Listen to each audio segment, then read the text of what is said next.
紹兩支天然又好用嘅噴霧俾大家，取代市面上一般嘅含酒精嘅或者含有害嘅化學物質嘅噴霧啦。大人細路都用得啦，濕疹皮膚啦、炎症皮膚啦，都唔會對皮膚造成有刺激度喺度咯。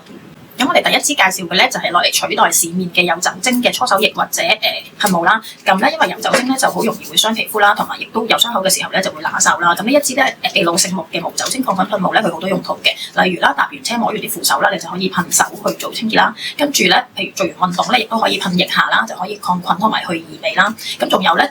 你哋去完打邊爐或者去完食茶餐廳咧，咪會有一陣味嘅。咁你哋可以攞嚟噴外套啦，亦都可以噴我哋嘅頭髮啦。又可以當 room spray 啦，又或者我哋抹台抹家具啊都 OK 嘅。咁咧係完全冇酒精啦，可以抗菌除味咯。我哋用咗膠性銀嘅，膠性銀咧係可以殺滅600幾種病菌啦、真菌啦，冇抗藥性啦，同埋完全冇毒嘅。另外咧，配合秘魯聖木啦，秘魯聖木咧係一個非常之強效嘅去除負能量嘅一個木啦，咁一物多用咯。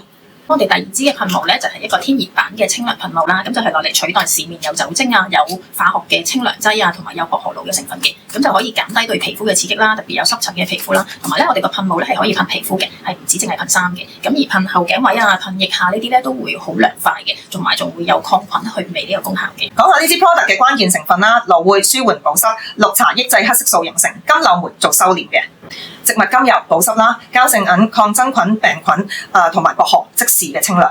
咁我哋呢支清涼噴霧咧，佢嘅味道係好特別嘅，佢係一個中性嘅木質青草調啦，咁就好似置身咗喺叢林咁。咁佢又清涼啦，亦都抗菌嘅。同埋我哋嘅設計咧，你見到咧，佢就係有個好似匙扣咁樣啦，咁就方便你哋咧可以扣喺書包啊、扣喺手袋啊，跟住亦都可以扣喺褲嘅耳仔啊，咁就可以帶去行山、跑步、返工都好方便。